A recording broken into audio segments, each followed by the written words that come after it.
അഷ്റഫുൽ ഖൽഖ് മുത്ത് മുഹമ്മദുർ റസൂലുള്ളാഹി സ്വല്ലല്ലാഹു അലൈഹി വസല്ലമ അനന്തരമായി ലോകത്ത് വിട്ടേച്ചു പോയതും അറിവാണ്. അമ്പിയാക്കളുടെ അനന്തര സ്വത്തും അറിവാണ്. ഫമൻ അഖദഹു അഖദ ബിഹദ്ദിൻ വാഫിരിൻ.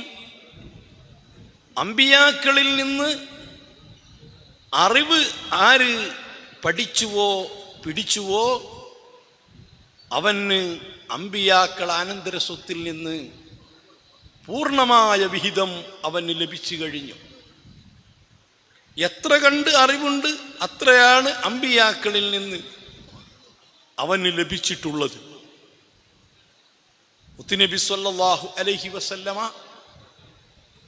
തങ്ങളുടെ ശേഷം മുത്തുനബി സ്വല്ലല്ലാഹു അലൈഹി വസല്ലമ തങ്ങളുടെ അനന്തരമായി അറിവ് ഏറ്റവും കൂടുതൽ സമ്പാദിച്ചതും ഏറ്റവും കൂടുതൽ ലോകത്ത് അത് വിതരണം ചെയ്തതും നബി സ്വല്ലല്ലാഹു അലൈഹി വസല്ലമ തങ്ങളുടെ ദുർരിയാത്ത് മുത്തുനബി സ്വല്ലല്ലാഹു അലൈഹി വസല്ലമ തങ്ങളുടെ മക്കളാണ്. അവരെ പോലെ നബി സ്വല്ലല്ലാഹു അലൈഹി വസല്ലമ തങ്ങളുടെ അനന്തരം എടുത്തവരില്ല. മൊത്തത്തിൽ അഹ്ലുബൈത്തിൽ നിന്ന് പ്രത്യേകിച്ച് ദുർരിയാത്തുൻ നബി ഈ സ്വല്ലല്ലാഹു അലൈഹി വസല്ലം. നമ്മുടെ നാട്ടിൽ സാധാരണഗതിയിൽ നാം തങ്ങന്മാർ എന്ന് പറഞ്ഞു വരുന്നത് യഥാർത്ഥത്തിൽ ദുർരിയാത്തുൻ നബി സ്വല്ലല്ലാഹു അലൈഹി വസല്ലമ തങ്ങൾക്കാണ്, മുത്തുനബിയുടെ മക്കൾക്കാണ്. മുത്തുനബി സ്വല്ലല്ലാഹു അലൈഹി വസല്ലമ തങ്ങളുടെ മക്കളാണ് യഥാർത്ഥത്തിൽ ദുർരിയാത്തുൻ നബി അഥവാ തങ്ങളുടെ തങ്ങന്മാർ എന്ന് പറയുന്നത്. അഹ്ലുബൈത്തിന് മുഴുവനും തങ്ങന്മാർ സാദാത്തുക്കൾ അവർക്കൊക്കെ മഹത്വമുള്ളവരാണ്. മുത്തുനബിൻ്റെ കുടുംബം മുഴുവനും മഹത്വമുള്ളവരാണ്. അവരെല്ലാം ഉന്നത പദവിയുള്ളവരാണ്. അവരെ സ്നേഹിക്കൽ ദീനിൻ്റെ ഭാഗമാണ്. അവർക്ക് പ്രാർത്ഥിക്കാത്തവന് നിസ്കാരമില്ല. എല്ലാ പ്രാർത്ഥനയിലും മുത്തുനബി സ്വല്ലല്ലാഹു അലൈഹി വസല്ലം കുടുംബത്തെ ഉൾപ്പെടുത്തണം. അതിൽ വെച്ച് ഏറ്റവും മഹത്വമുള്ളവരാണ് മുത്തുനബിയുടെ മക്കൾ അഥവാ ദുർരിയാത്തുൻ നബി സ്വല്ലല്ലാഹു അലൈഹി വസല്ലം. അവരാണ് യഥാർത്ഥത്തിൽ നമ്മുടെ നാടുകളിൽ തങ്ങന്മാര് എന്ന് പറയുന്നത്. അവരാണ് ഏറ്റവും കൂടുതൽ ഈ ഇൽമ് പകർന്നവരും നബി സ്വല്ലല്ലാഹു അലൈഹി വസല്ലം തങ്ങളെ അനന്തരം എടുത്തവരും അത് ലോകത്ത് വിതരണം ചെയ്തവരും. അവിടുന്ന് ഹജ്ജത്തുൽ വദാഇൽ വെച്ച് പറയുകയുണ്ടായി, ലഅല്ലി യൂശികു അൻ യഅതിയ റസൂലു റബ്ബി, എൻ്റെ റബ്ബിൻ്റെ ദൂതൻ വരാനടുത്തിരിക്കുന്നു. ഫഉജീബ, മഹാനായ മുക്കറബായ മലക്ക് ജിബ്രീൽ അസ്രായീൽ അലൈഹിസ്സലാത്തു വസ്സലാം തങ്ങൾ വരുമ്പോൾ, എൻ്റെ ആത്മാവ് പിടിക്കാൻ വേണ്ടി വരുമ്പോൾ ഞാൻ ഉത്തരം ചെയ്യും. ലഅല്ലി ലാ അൽഖാകും ബഅദ ആമി ഹാദാ, ഈ വർഷത്തിന് ശേഷം ഞാനും നിങ്ങളും കണ്ടുമുട്ടണമെന്നില്ല.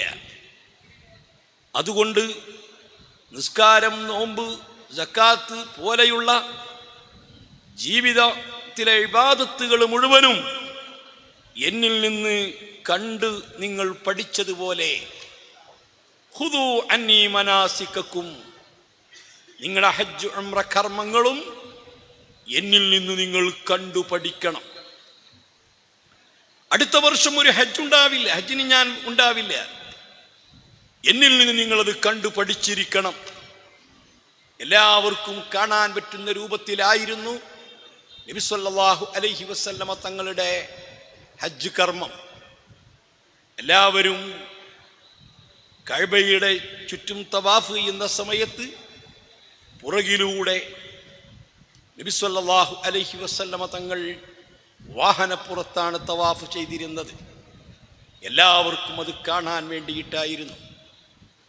ഹജറുൽ അസ്വദിന്റെ നേരെ എത്തിയപ്പോൾ മുത്തുനബി സല്ലല്ലാഹു അലൈഹി വസല്ലമ കയ്യിലുണ്ടായിരുന്ന വടി അതിലേക്ക് ചൂണ്ടുകയും ആ വടിയുടെ അറ്റം ചുംബിക്കുകയും ചെയ്തു എന്ന് ഹദീസിൽ കാണാം.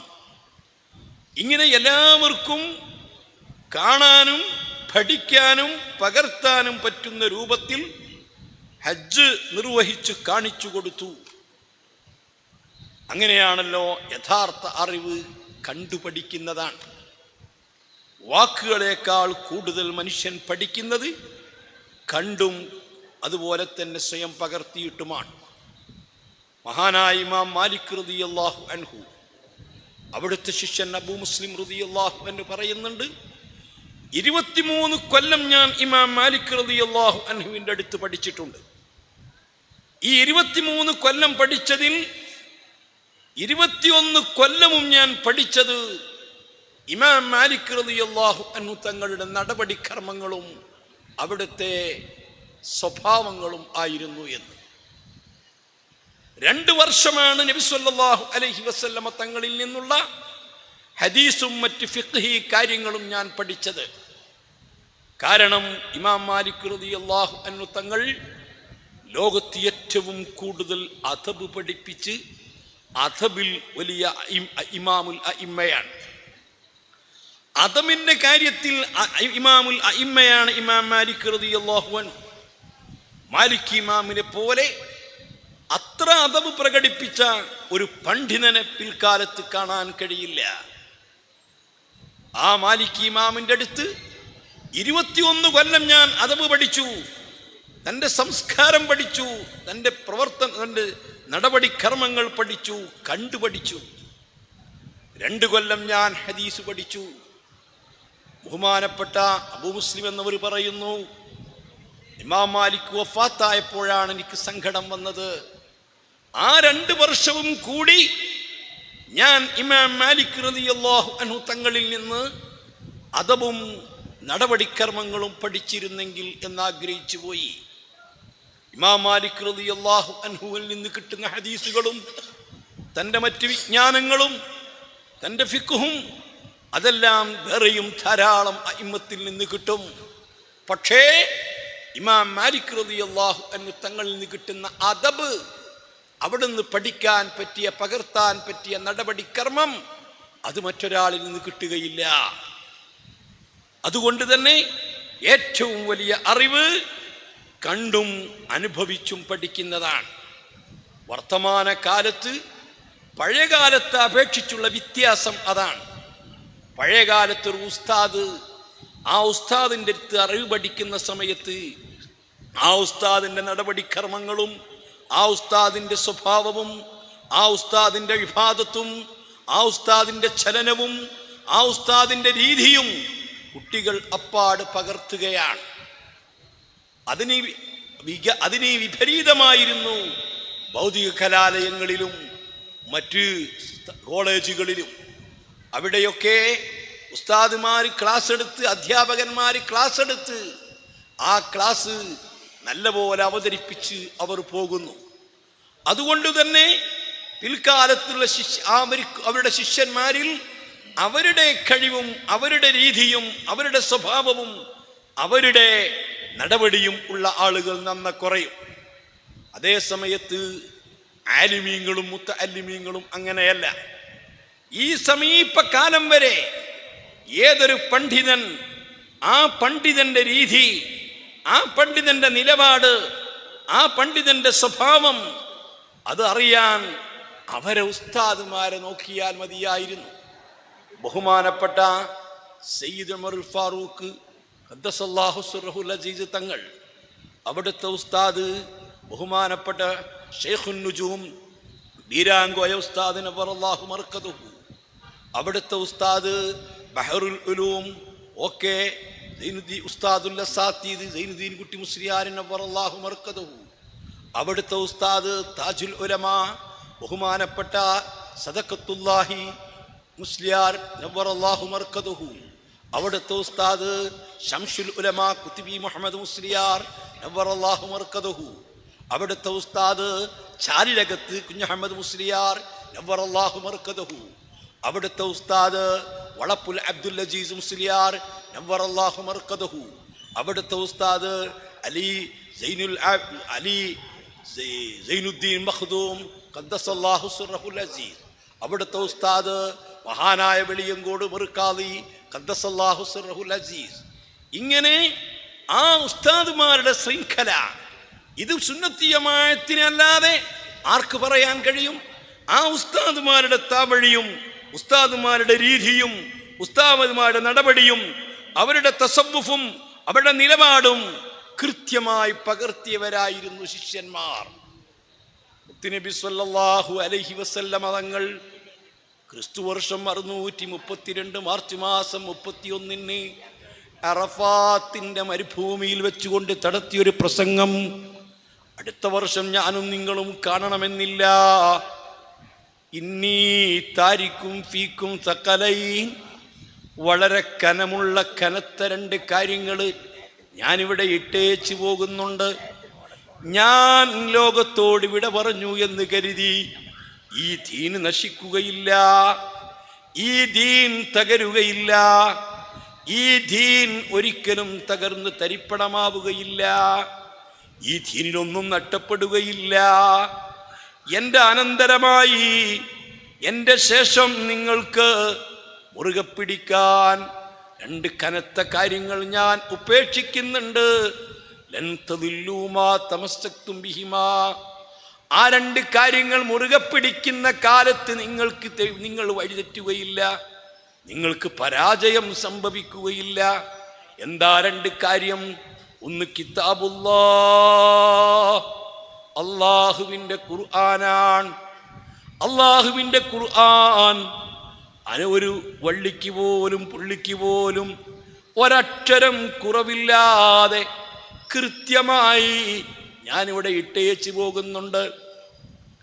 ആ ഖുർആൻ അത്രയും കെട്ടി ഒരു മുസ്ഹഫ് രൂപത്തിലാക്കിയിട്ടുണ്ടായിരുന്നില്ല.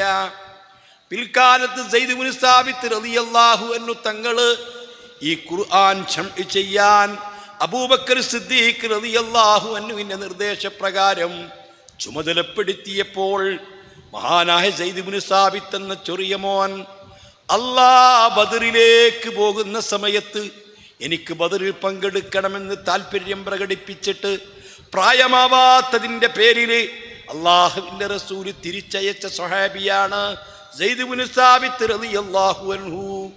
നമ്മുടെ വീടുകളിൽ എത്ര മുസ്ഹഫുകളുണ്ട്, പള്ളികളിൽ എത്ര മുസ്ഹഫുകളുണ്ട്.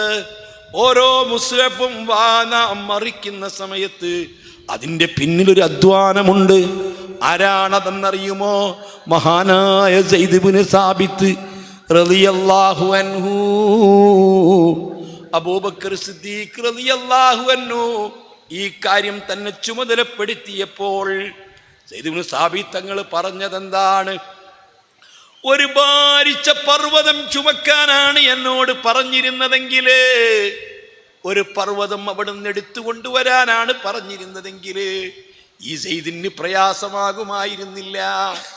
അതിനേക്കാൾ പ്രയാസകരമായ കാര്യമാ മഹാനായ സയ്യിദ് ഇബ്നു സാബിത്ത് റളിയല്ലാഹു അൻഹു തങ്ങൾ പറഞ്ഞു 20 ചില്ലാനം വയസ്സേ പ്രായമുള്ളൂ. ആ ഒരു ചെറിയ പയ്യനായിരുന്ന സയ്യിദ് ഇബ്നു സാബിത്താണ് മുത്തുനബി സ്വല്ലല്ലാഹു അലൈഹി വസല്ലമ തങ്ങളെ വഴി എഴുതി വെച്ചിരുന്ന നബി സ്വല്ലല്ലാഹു അലൈഹി വസല്ലമ തങ്ങൾക്ക് വേണ്ടി ആദ്യമായി ഇബ്രു ഭാഷ പഠിച്ചിരുന്ന, ആദ്യമൊക്കെ തൗറാത്തിൽ തർക്കങ്ങൾ വരുമ്പോൾ ജൂതന്മാരുമായിട്ട് സംവാദം നടത്തുമ്പോൾ ആ തൗറാത്ത് വായിക്കാൻ ജൂതന്മാരെ വിളിച്ചു കൊണ്ടുവരാറാ. അവർ പലപ്പോഴും വഞ്ചന നടത്തിയപ്പോൾ ഇബ്രു ഭാഷ പഠിക്കണമെന്ന് മുത്ത് മുഹമ്മദ് മുസ്തഫ സ്വല്ലല്ലാഹു അലൈഹി വസല്ലമ തങ്ങൾ നിർദ്ദേശിച്ചപ്പോൾ ഇതാ വരാമെന്ന് പറഞ്ഞിട്ട് 15 ദിവസം കൊണ്ട് ഇബ്രു ഭാഷ കൃത്യമായി പഠിച്ചു വന്ന സ്വഹാബിയാണ് സയ്യിദ് ഇബ്നു സാബിത്ത് റളിയല്ലാഹു അൻഹു. പിന്നീട് അല്ലാഹുവിൻ്റെ റസൂലിന് തൗറാത്ത് ട്രാൻസ്ലേഷൻ ചെയ്യാൻ, അത് വായിച്ചു കൊടുക്കാൻ ജൂതന്മാരെ ആശ്രയിക്കേണ്ടി വന്നിട്ടില്ല. ആ സയ്യിദ് ഇബ്നു സാബിത്ത് തങ്ങളാ ഈ ഖുർആൻ ജംഇ ചെയ്യുന്നത്. എങ്ങനെയാ ജംഇ ചെയ്തത് എന്നറിയുമോ? ഖുർആൻ തൻ്റെ ഹൃദയത്തിൽ മനപ്പാടമുള്ളത് എടുത്തെഴുതിയതല്ല. നബി സല്ലല്ലാഹു അലൈഹി വസല്ലമ തങ്ങളെ കാലത്ത് പലരും ഖുർആൻ എഴുതി വെച്ചിട്ടുണ്ട്. ഒട്ടുമിക്ക ആളുകളും ഖുർആൻ പഠിച്ചിട്ടുണ്ട്. മനപ്പാടമാക്കിയത് കൊണ്ട് മാത്രമല്ല, ആ മനപ്പാടമാക്കിയതും എഴുതി വെച്ചതും രണ്ടും കൂടി താരതമ്യപ്പെടുത്തണം. എന്നിട്ട് ഒരാളെ മനപ്പാടമാക്കിയിട്ടേ ഉള്ളൂ, അവരെ എഴുത്തിൽ കാണുന്നില്ല. സയ്യിദ് ഇബ്നു സാബിത്ത് പരിഗണിക്കൂല. എഴുതി വെച്ചിട്ടേ ഉള്ളൂ, ഒരാളുടെ ഹൃദയത്തിലും അതില്ല, അതും പരിഗണിച്ചിട്ടില്ല. അത്രയ്ക്കും സുശക്തമായി എഴുത്ത് രേഖയിലും ഉണ്ടാവണം, ഹൃദയത്തിലും ഉണ്ടാവണം. രണ്ടിലും കൂടി ഒപ്പിച്ചു നോക്കിയിട്ട് രണ്ട് രേഖയിലും ഉള്ളത് മാത്രമാണ് സയ്യിദ് ഇബ്നു സാബിത്ത് റളിയല്ലാഹു അൻഹു തങ്ങള് മുസ്ഹഫിൽ തുന്നിച്ചേർത്തത്, എഴുതി ചേർത്തത്, എന്നിട്ട് തുന്നിക്കെട്ടിയത്. അതുകൊണ്ട് ആ സൂറത്തുകളെ പേരുണ്ടായിരുന്നില്ല, അഊദു ഉണ്ടായിരുന്നില്ല. അതൊക്കെ പിൽക്കാലത്ത് വന്നതാണ്. അല്ലാഹു സുബ്ഹാനഹു വ തആല അവന്റെ തൗഖീഫിയാണ്. അള്ളാഹുവിന്റെ നിർദ്ദേശം അനുസരിച്ച സൂറത്തുകൾക്ക് പേരിട്ടിരിക്കുന്നത്. സൂറത്തിന്റെ തെർത്തീബും അള്ളാഹുവിന്റെ നിർദ്ദേശം അനുസരിച്ച, പക്ഷേ പേര് മുസ്ഹഫിൽ ഉണ്ടായിരുന്നില്ല. അത് ബഹുമാനപ്പെട്ട സ്വഹാബത്തിന്റെ മുസ്ഹഫിൽ ഉണ്ടായിരുന്നില്ല. ഇതുകൊണ്ടല്ലേ എല്ലാ സൂറത്തുകളും തൗബ സൂറത്തൊഴിച്ചുള്ള സൂറത്തുകളിൽ മുഴുവനും ബിസ്മില്ലാഹിർ റഹ്മാനിർ റഹീം എന്ന ആയത്ത് ഉണ്ടായിരുന്നു. ഇതല്ലേ പിൽക്കാലത്ത് അയിമ്മത്ത് തെളിവ് പറഞ്ഞത്. ഈ എല്ലാ സൂറത്തിലെയും ഒന്നാമത്തെ ആയത്ത് ബിസ്മിയാ. സ്വഹാബത്തിന്റെ മുസ്ഹഫിൽ അത് ഉണ്ടായിരുന്നു. സൂറത്തുകളെ പേരവരെഴുതിയിരുന്നില്ല. ഫാത്തിഹയ്ക്ക് ശേഷം ആമീൻ എന്നവരെഴുതിയിരുന്നില്ല. അതുപോലെ അഊദു അവർ എഴുതിയിരുന്നില്ല. അത്രയ്ക്കും സൂക്ഷിച്ചിരുന്ന സ്വഹാബത്ത് റളിയല്ലാഹു അൻഹും ആമീൻ എല്ലാ സൂറത്തിൻ്റെയും തുടക്കത്തിൽ ബിസ്മി എഴുതിയിട്ടുണ്ടെങ്കിൽ അത് എല്ലാ സൂറത്തിലെയും ഒന്നാമത്തെ ആയത്താണ് ബറാത്ത് സൂറത്തൊഴിച്ച് എന്ന് അഇമ്മത്ത് പിൽക്കാലത്ത് പറഞ്ഞത്. അതുകൊണ്ടാണ്. ഇരിക്കട്ടെ, ഒരു വള്ളിക്കോ ഒരു പുള്ളിക്കോ ഒരക്ഷരത്തിനോ വ്യത്യാസമില്ലാതെ എൻ്റെ പ്രിയപ്പെട്ട സഹോദര, വിശുദ്ധ ഖുർആനിൽ ഉച്ചാരണങ്ങളില്ലാത്ത ചില അക്ഷരങ്ങൾ കൂടുതലുണ്ട്, ചില അക്ഷരങ്ങൾക്ക് കുറവുണ്ട്. അതൊക്കെ ബഹുമാനപ്പെട്ട റസ്മുൽ ഉസ്മാനി എന്ന് പറയുന്ന ആ സ്വഹാബത്തിന്റെ എഴുത്തിനോടങ്ങ് പിൻപറ്റിയതാണ്. അറബി നിയമങ്ങൾ പൂർണ്ണമായി പാലിച്ചുകൊണ്ടല്ലല്ലോ അതിൻ്റെ എഴുത്ത്. അതിൻ്റെ എഴുത്ത് പ്രത്യേകം എഴുത്താ. ചിലയിടത്തൊരു കുനിപ്പ് കൂടുതലുണ്ട്, ചില നൂന് എന്ന അക്ഷരങ്ങൾ കൂടുതലുണ്ട്, പലയിടത്തും അലിഫ് കൂടുതലുണ്ട്, പലയിടത്തും അലിഫ് കുറവുണ്ട്. അതൊക്കെ എന്താണ്? ഇമാമായ മുസ്ഹഫായ ബഹുമാനപ്പെട്ട സയ്യിദ് ഇബ്നു സാബിത്ത് റളിയല്ലാഹു അൻഹുവിന്റെ മുസ്ഹഫിനോട് അങ്ങ് പിന്തുടർന്നതാ. ഇരിക്കട്ടെ, ആ ഖുർആൻ ഇവിടെ നിലവിലുണ്ട്. അതുകൊണ്ട് നിങ്ങൾക്ക് ഒരിക്കലും തെറ്റുപറ്റുകയില്ല. രണ്ടാമത്, ഈ ഖുർആനിന്റെ പ്രത്യേകത, ഈ ഖുർആനിന്റെ അമാനുഷികത, ഈ ഖുർആനിന്റെ ബഹുമാനം, ഈ ഖുർആനിന്റെ വ്യാഖ്യാനം, ഈ ഖുർആനിന്റെ സാഹചര്യം, ഈ ഖുർആന്റെ പശ്ചാത്തലം, ഈ ഖുർആനിന്റെ ചരിത്രം, ഈ ഖുർആൻ അവതരിച്ചതിൻ്റെ പ്രത്യേകത കൃത്യമായി നിങ്ങൾക്ക് പറഞ്ഞു തരുന്ന, നിങ്ങൾക്ക് പഠിപ്പിക്കുന്ന എൻ്റെ അഹ്ലു ബൈത്തും ഞാനിവിടെ വിട്ടേച്ചിരിക്കുകയാ. അവർക്കതിൻ്റെ പ്രത്യേകത കൃത്യമായിട്ടറിയാം.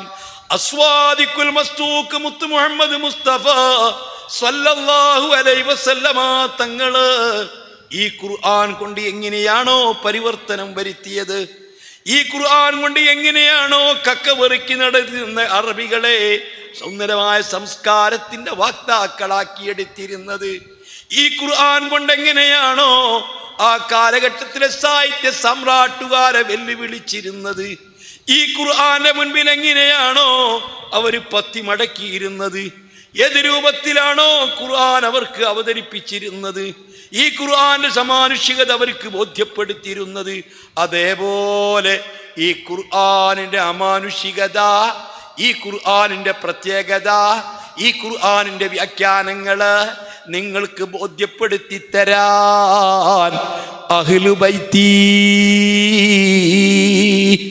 എൻ്റെ അഹ്ലു ബൈത്തിനെ ഞാനിവിടെ ഇട്ടേച്ച് പോകുന്നുണ്ട്.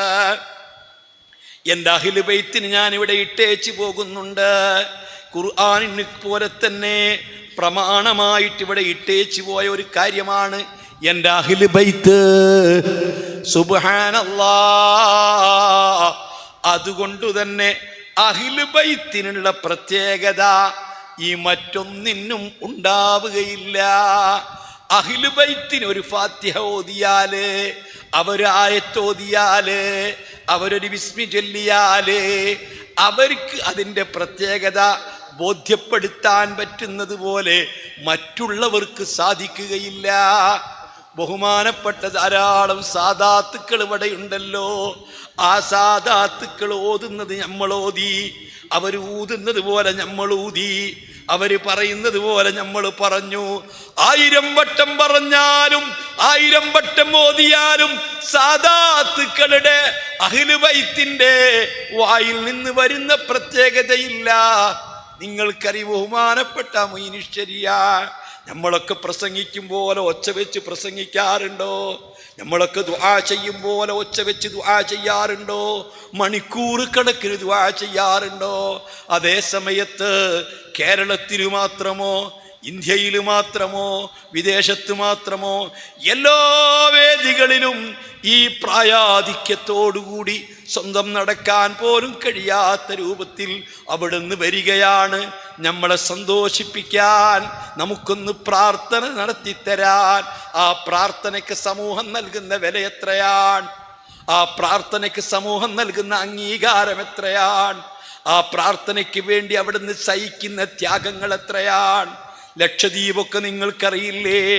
അതുപോലത്തെ ഗൾഫ് നാടുകൾ ഇരിക്കട്ടെ, അതിനേക്കാൾ ദുസ്സഹമായ എത്രയെത്ര സ്ഥലങ്ങളുണ്ട്.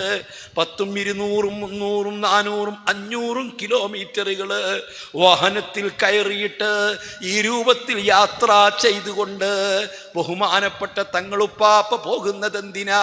അവരെ നാവിനുള്ളൊരു പ്രത്യേകതയാ, അവിടുത്തെ ഊത്തിനുള്ളൊരു പ്രത്യേകതയാ, അവിടുത്തെ പ്രാർത്ഥനയ്ക്കുള്ളൊരു പ്രത്യേകതയാ.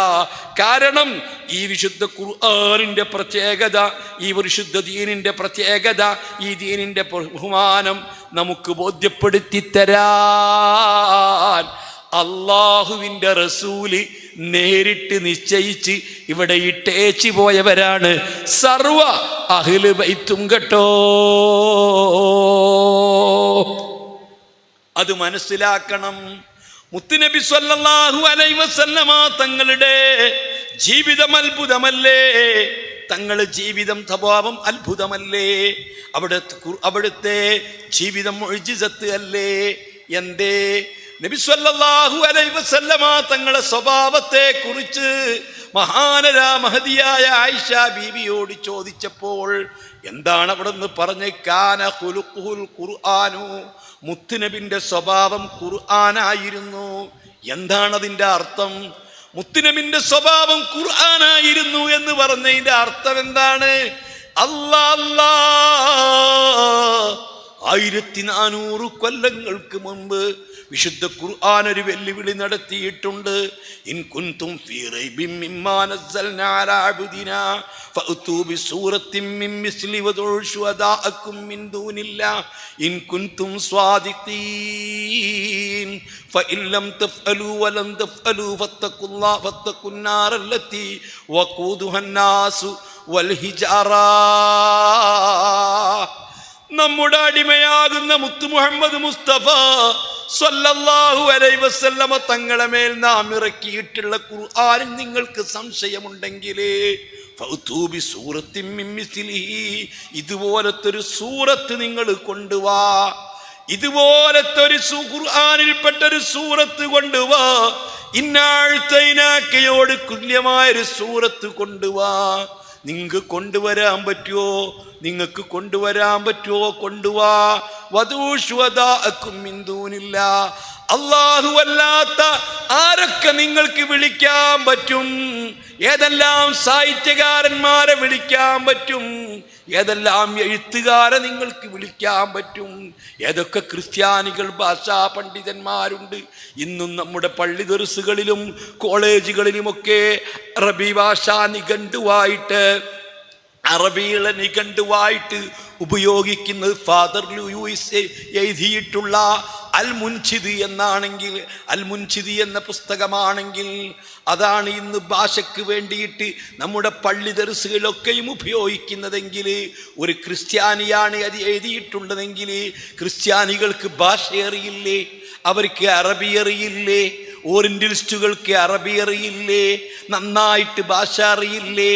എമ്പാടും അവർ പഠിച്ചില്ലേ? പക്ഷെ ഇന്ന് വരെ ഈ വിശുദ്ധ ഖുർആനിനോട് തുല്യമായ, വിശുദ്ധ ഖുർആനിലെ ഒരു വരിയോട് തുല്യമായ, ഇന്നാഴ്ത്തൈനാക്കയോട് തുല്യമായ ഒരു സൂറത്ത് കൊണ്ടുവരാൻ പറ്റുമോ? നിങ്ങൾക്ക് കൊണ്ടുവരാൻ പറ്റില്ല. പറ്റുകയാണെങ്കിൽ നിങ്ങൾക്ക് പറ്റണം.